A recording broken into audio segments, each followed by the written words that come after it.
A rich man ignored the beggar until his son stopped, looked back and said, "Dad, that's Mom." Leo Blake held his father's hand tightly as they exited the grand ballroom of the Blackstone Hotel. The building glowed behind them, golden lights spilling across the sidewalk. Men in suits laughed loudly near the valet. Women in glittering gowns snapped photos under crystal chandeliers. The smell of champagne and expensive perfume still lingered in Leo's nose. His father, Brian Blake, didn't pause. He was already on the phone, one hand in his coat pocket, the other guiding Leo down the marble steps. "Yes, we can close by Monday," Brian said into his Bluetooth earpiece. "Have the documents at my office first thing." Leo looked up at him but didn't say anything. In his small hand, he clutched a worn little plush lion, something that didn't belong in this polished world, something that used to live in a different house, with a different voice that read stories and sang lullabies. They turned onto a side street that had lost its lights. It was quieter, colder. Puddles reflected dim signs from a closed coffee shop. Leo walked slower. Something tugged at him. Then he heard it. A soft voice, almost drowned by wind. "You are my sunshine, my only sunshine." He stopped. Just ahead, near the edge of a shuttered storefront, a woman sat hunched over a worn stroller. Her blonde hair was tied back loosely, strands falling across her cheek. Her coat was too big, fraying at the sleeves, and her hands were pale, moving carefully over something inside the stroller. Leo blinked. It was not a baby. A small, old teddy bear lay wrapped in a faded blanket. The woman was shielding it from the wind, murmuring softly as though it were alive. Brian caught the change in pace. He glanced sideways, quickly, and then turned his eyes away. His grip on Leo's hand tightened. "Don't stare, Leo," he said, voice sharp. "Keep walking." Leo resisted slightly, but let himself be pulled forward. Brian didn't look back. In his mind, he categorized the woman immediately: young, unkempt, mentally unstable, probably high. Another social problem someone else would deal with. Not his concern. He had given his check to the charity tonight. He had done his part. Still, something about the song. He shook it off. "I'm tired. It's been a long day." Leo glanced over his shoulder again. The woman leaned forward, whispering, "Shh, sleep, baby." Her hand brushed gently over the teddy bear's head. The words hit Leo's chest like a memory. That voice, that whisper, that was how his mother used to soothe him. Not just the song, but the exact cadence, the way the shh floated into the air like a kiss goodnight. He stopped walking. "Dad," Leo said, his voice small but certain. "That's Mom." Brian froze. For a moment, the street went completely silent in his ears. He turned slowly, eyes locking onto the woman behind them. She was still seated, eyes down, lips moving to the end of the verse. The streetlight flickered above her, casting shadows that made her face harder to read. But Brian saw it. The slope of her jaw, the color of her hair, and the faint, uneven line across her right cheek, a scar. A part of him staggered inside. "No," he said out loud, more to himself than to Leo. "That's not possible." He crouched slightly to meet his son's eyes, trying to stay calm. "Leo, your mom is gone. You know that." Leo didn't blink. He looked back toward the woman, his voice even quieter. "She's not gone. She's just not home yet." Brian opened his mouth to speak, but nothing came. Instead, his gaze drifted once more to the woman and her small, ragged teddy bear. She looked up just then, only for a second, and her eyes, tired and distant, brushed past him like a ghost who didn't recognize her own name. Brian straightened up, clearing his throat. "Come on," he said quickly. "Let's go." But this time, he didn't pull Leo. He just stood there. And in the pause, in the unsettled breath between one step and the next, something in him, solid and logical for so long, began to crack. just a little. The morning came with wind that cut through layers of worn fabric. Donna sat curled at the edge of a shuttered bakery, her arms wrapped around a faded stuffed bear resting inside a second-hand stroller. The wheels squeaked slightly every time she moved it back and forth, a gentle, rhythmic motion, soothing, maternal. "Leo's cold today," she murmured, tightening the scarf around the bear's frayed neck. "We'll find a warmer spot soon, baby. Mommy promises." Her voice was soft. She never spoke loudly. Voices drew attention, and attention brought eyes. She hated eyes. Eyes didn't see her. Not really. They looked through her when they weren't judging. She knew what people thought. Crazy, dirty, useless. But she wasn't crazy. She just didn't remember everything. She didn't remember where she came from, or why her stomach ached most mornings with something other than hunger. She only knew the world had become a place of shadows, and the only light left was Leo. The Leo she fed small spoonfuls of oatmeal to. The Leo she cradled gently during afternoon naps. The Leo who never cried, never fussed, and always listened. The Leo that was just a bear. Still, she called him my boy. Sometimes, strangers dropped coins at her feet or offered half-eaten sandwiches. She accepted with gratitude, always polite. "He's hungry too," she'd say, and tear the crust into tiny pieces, placing one gently into the stroller as if it might be eaten later. But she never begged, never asked. That wasn't what mothers did. They waited, they watched, they protected. She sang. That was how she remembered him, her real Leo, though the image in her mind was blurry, like fogged glass. A small boy, warm against her chest, his fingers curled in her sweater, his breathing slowing under the sound of her voice. "You are my sunshine," she would sing, almost whispering. One night, after the rain began, Donna found shelter beneath the metal stairs behind a closed pharmacy. The space was narrow and damp, but dry enough.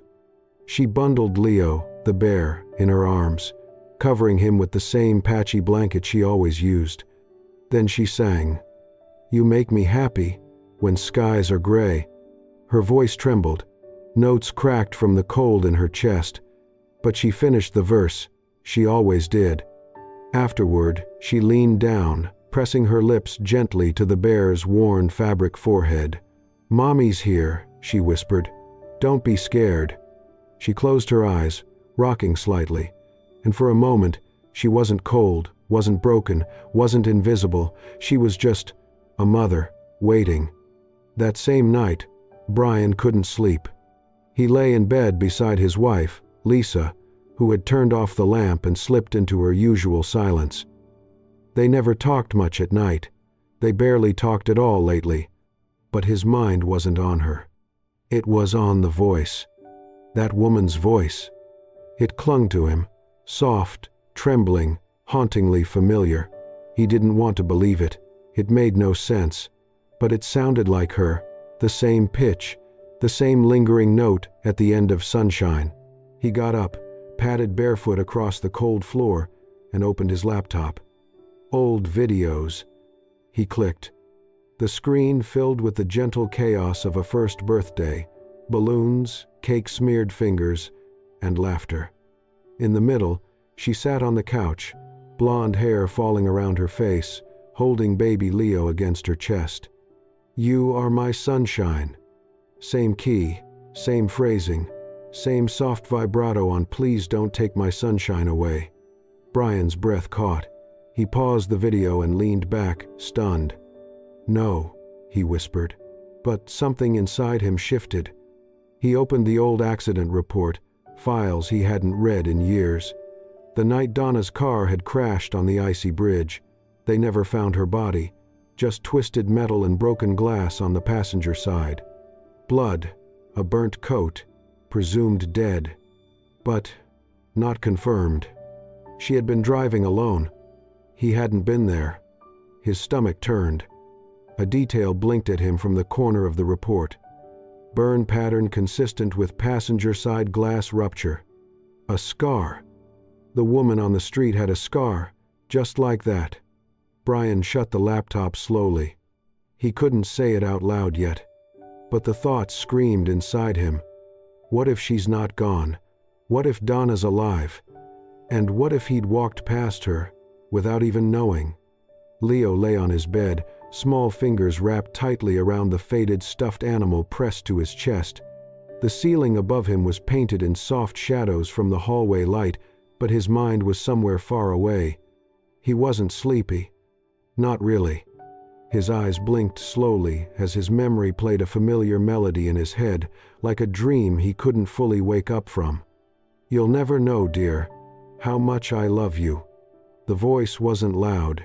It was warm, close. He remembered the sound, and the feeling that always came with it, his mother's arms pulling him close, the gentle rhythm of her hand patting his back when he coughed, and the soft scent of her hair when she bent down to kiss his forehead. He could almost feel her lips brushing his skin, the way her voice dipped just slightly on "Please don't take my sunshine away." He remembered all that. But her face?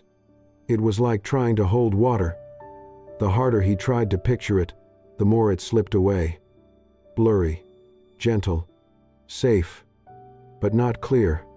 Leo sat up slowly, grabbing his box of crayons from the shelf beside his bed. He pulled a piece of paper from his desk and began to draw with quiet concentration. A woman, sitting cross-legged on a rug, holding a small boy. He gave her a green sweater. He wasn't sure why, but it felt right. He added soft yellow hair that fell across her shoulders, her arms wrapped around the little boy, and a teddy bear. Not the one he held now, but the one in the stroller that day, the ripped one, the one she had sung to. He pressed the crayon harder now, outlining her smile. It wasn't big, it was gentle. Later that evening, Lisa passed by Leo's room. The door was open just enough for her to peek in. He wasn't sleeping. He was sitting on the floor, finishing a drawing. She stepped inside softly. "Hey, buddy," she said, crouching down. "What are you working on?" Leo looked up briefly, then held up the picture. His face was calm, but serious. Lisa smiled faintly. "Is that me?" Leo paused, shaking his head once. "That's Mom," he said quietly. "My first mom." Lisa blinked. "Oh, she's not dead," Leo added after a pause. "She's just lost." The words settled into the air like falling snow. Lisa stood still, her hands relaxed at her sides, but her mouth didn't form a reply. She looked at the picture again, then stepped back gently. "I see," she said softly. "That's beautiful." She left without another word. The next day, Brian sat behind the wheel of his car, engine idling, hands gripping the steering wheel tighter than necessary. The street ahead was dim. Cold wind whistled between rusted fences and the metal bones of the old train tracks. He had told himself this was just curiosity, just caution, but his heart was pounding. He saw her.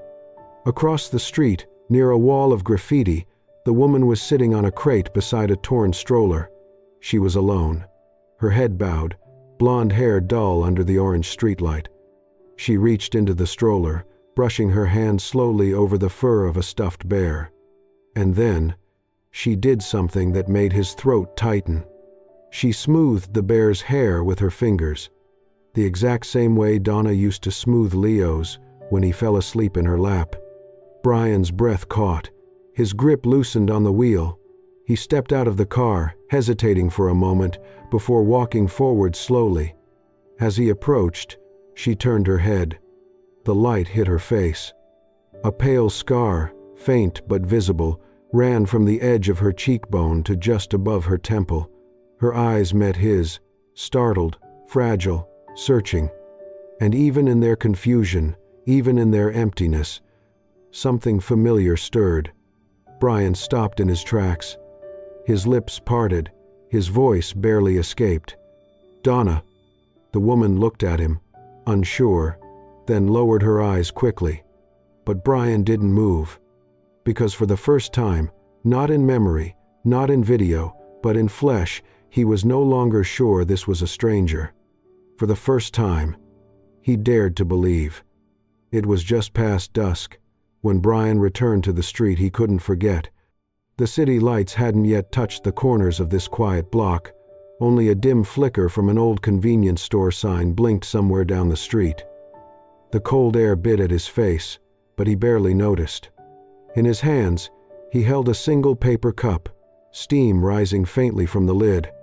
This time, he wasn't in a suit. No polished shoes, no heavy cologne, just a gray wool coat, a scarf loosely draped around his neck. This wasn't the version of himself people met in boardrooms. This was someone else, a man with questions, and a hope he was almost afraid to name. He spotted her in the usual place, sitting on the curb beside the rusted stroller. Same coat, same messy hair, same bear in her arms. She was murmuring softly, rocking slightly, not noticing him at all. Brian stopped a few steps away, crouched slowly, and placed the cup of tea on the pavement between them. He didn't slide it too close, just far enough that she could reach if she wanted. She didn't. Donna's arms were locked tight around the tattered stuffed bear, her fingers gripping its cloth ear. Her eyes didn't lift. Her body seemed folded in on itself, small and motionless except for the slight twitch of her thumb stroking the corner of the blanket tucked around the bear. Brian stayed crouched, not moving closer. "I used to know someone," he said softly. "Who sang that song?" Donna's shoulders stiffened, just a little. Her head tilted slightly, as if she heard something familiar in his voice, but she didn't speak. Her eyes flicked toward him, just for a second, then dropped again to the sidewalk. Brian waited, then asked carefully, "Do you have a son?" For a moment, nothing. Then she nodded, barely. "Yes," she whispered, "his name is Leo." It was a whisper soaked in memory, half certain, half dreaming. Brian felt his chest tighten. A strange, trembling breath caught in his throat. His heart kicked hard against his ribs. He hadn't expected her to answer. Not like that. Not with that name. He didn't speak. Couldn't. His hand slowly pressed against his chest, steadying his breath as the name echoed in his head like a bell ringing through fog. Leo. No one knew that. No one out here. No one in this world she lived in now. The silence stretched between them. Donna still hadn't looked at him fully. She stared at the bear, rocking it again, whispering words too soft to catch. "I lost him," she said suddenly, her voice raw and distant. "But I hear him in my sleep." Brian watched her lips tremble. She wasn't crying, not exactly, but something inside her was splintering. "He cries," she continued, "more to the bear than to Brian. And then it stops. Every night. Like a ghost." Her breath hitched. She began to tremble, shoulders curling inward like she was bracing against something no one else could see. Panic. Not loud but deep. A tremor, working through her hands, her chest, her voice. Brian didn't move closer. He didn't reach out. "I don't want to scare you," he said gently. "I just—" His voice caught. "He's not a ghost. He's very real. And he misses you." Donna blinked, her fingers pausing against the bear's fabric. Her eyes, still lowered, seemed suddenly wet. But she didn't speak again. Brian stood slowly, watching her for a moment longer. Then he took one step back, just one. "I'll come back tomorrow," he said, "if that's okay." No answer, but her grip on the bear loosened, just slightly. And as he walked away, the cup of tea still sat between them, untouched but no longer ignored. The apartment was small but warm, tucked into a quiet corner of the city far from the cold sidewalks where Donna had been living. Brian had arranged everything: an on-call nurse, gentle lighting, soft bedding, and a stocked kitchen with chamomile tea and honey. Nothing grand, nothing overwhelming, just safety, peace. Donna sat on the edge of the bed, hands folded tightly in her lap. She hadn't spoken much since arriving, only nodded quietly when shown around. Her eyes moved slowly over the room, pausing at the bookshelf filled with children's stories and the extra blanket draped neatly over the armchair. Brian stood nearby, not too close. He didn't say much either. For now, silence felt more honest than words. The next afternoon, Leo arrived, his small backpack slung over one shoulder and a stuffed bear cradled in his arms. It was frayed at the ears, with one button eye hanging by a thread, but he held it like it was made of gold. He stepped into the apartment slowly, eyes scanning every corner. Then he saw her. Donna was sitting by the window, sunlight catching the pale strands of her hair. She looked up as the door opened. Their eyes met. She didn't recognize him.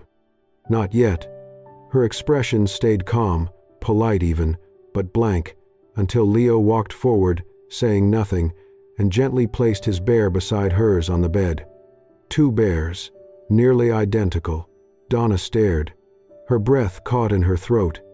Her hands lifted, trembling, and hovered above the two toys before finally settling on them, one in each palm.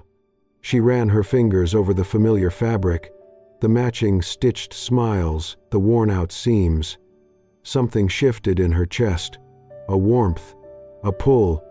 Her voice came out in a whisper. "Why? Do I feel like I know you?" Leo didn't answer. He just stepped forward, and in that small, certain way only children can manage, he wrapped his arms around her. She froze. Then, slowly, achingly, she returned the embrace. Her arms folded around his small body, and her face buried into his shoulder. Her body began to shake. No words, no sound, just the kind of silent weeping that rises from something deep and old and long buried. Brian stood in the doorway, watching, his throat tight, eyes glassy. It wasn't a perfect reunion, not yet, but it was real, and it was beginning. That night, Donna slept in the bedroom for the first time, curled under the quilt someone had knit by hand. The stuffed bears were tucked beside her on the pillow. In the living room, Brian sat quietly on the couch, listening to the soft hum of the heater, the occasional sound of cars passing below. At some point, a small cry came from the bedroom. Not loud, not panicked, just a single name. Leo. She didn't know she'd said it out loud.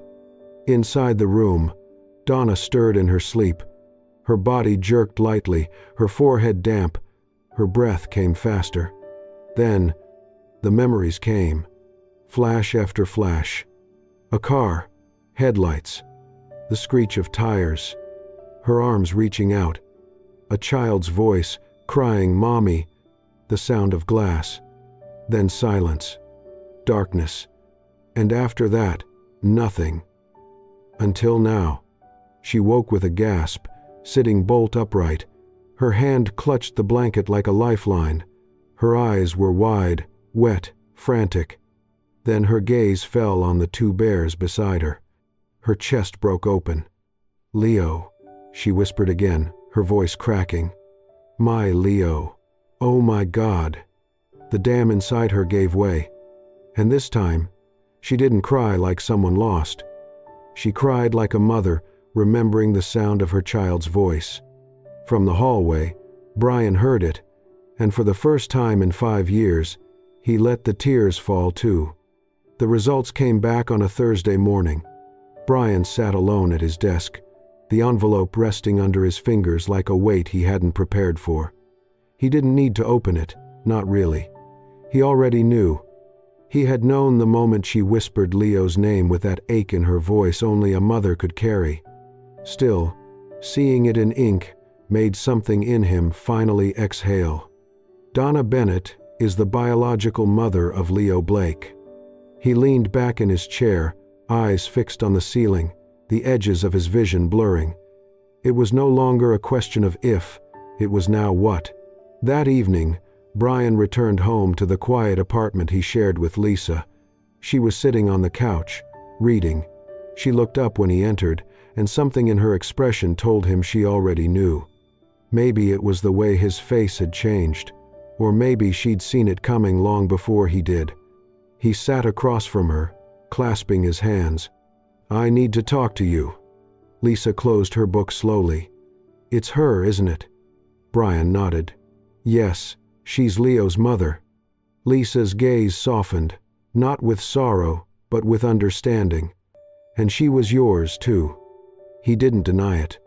They had both known this marriage wasn't built on love. It had been comfort, companionship, something quiet they reached for in the aftermath of separate griefs. Lisa leaned forward, resting her elbows on her knees. "You were always halfway somewhere else, Brian. I didn't resent it. I just hoped maybe we could grow into something steady." "I'm sorry," he said, his voice barely audible. She gave a sad smile. "Don't be.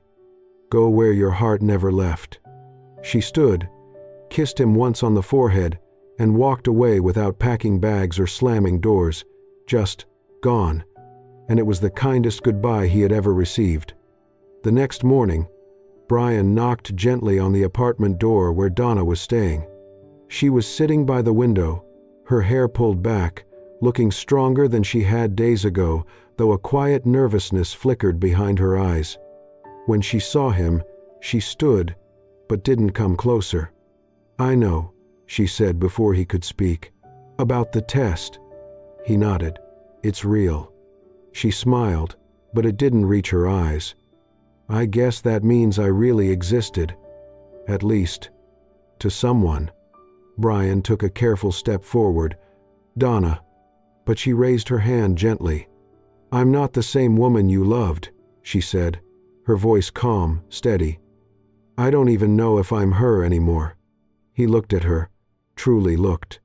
At the scar on her face, the softness in her posture, the fear she tried to hide behind quiet strength. "No," he said slowly, "you're not the same, and neither am I." She swallowed hard. "But you're still Leo's mom," he continued, "and you're still the woman I waited for. I just didn't know I was still waiting."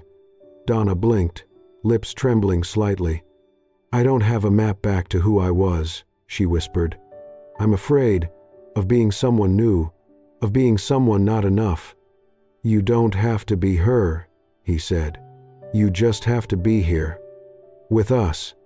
There was a long silence. Then she stepped forward, and he took her hands into his. They were small and cold, but they didn't pull away. "We're a mess, Brian," she said quietly. He smiled through the thickness in his throat. "I know, but we're our mess." Later that night, Brian found Leo curled up on the couch, drawing. He looked up as Brian entered. "Did she remember me today?" Leo asked. Brian sat beside him. "She's remembering more every day." Leo nodded, satisfied. Brian wrapped an arm around his son. "We're going to be okay," he said softly. "Not perfect, not easy, but together." And that was enough. The mornings began slowly now. Donna would wake to the sound of soft sunlight filtering through the curtains, not alarms or street noise, no sirens, no cold concrete floors, just warmth and the rhythmic ticking of a small wall clock she had grown to trust. Once a week, she sat in a quiet room with a therapist named Marla. They talked, sometimes in words, sometimes just in silence. It was strange at first, naming things, saying trauma out loud, owning a grief she hadn't even fully remembered. But piece by piece, the fog started to lift. Between sessions, Donna learned how to live again. She burned rice the first time she tried cooking on her own, then laughed until she cried. She watched YouTube tutorials on folding shirts properly. She wrote in a plain leather journal, 1 line a day.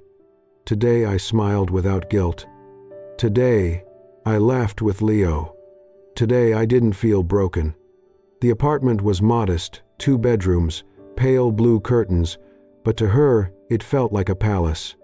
There were photos on the fridge now, blurry ones of Leo with spaghetti sauce on his face, candid shots of Brian holding 2 cups of hot cocoa, smiling in a way she hadn't seen in years. The piano sat near the window, slightly out of tune.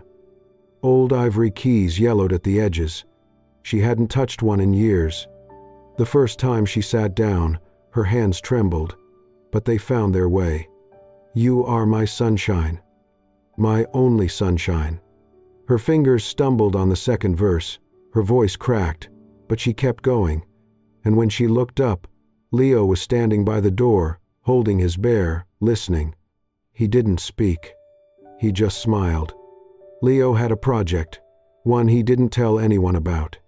It started with a shoebox, then a few sheets of paper, a glue stick, markers. He called it his time capsule.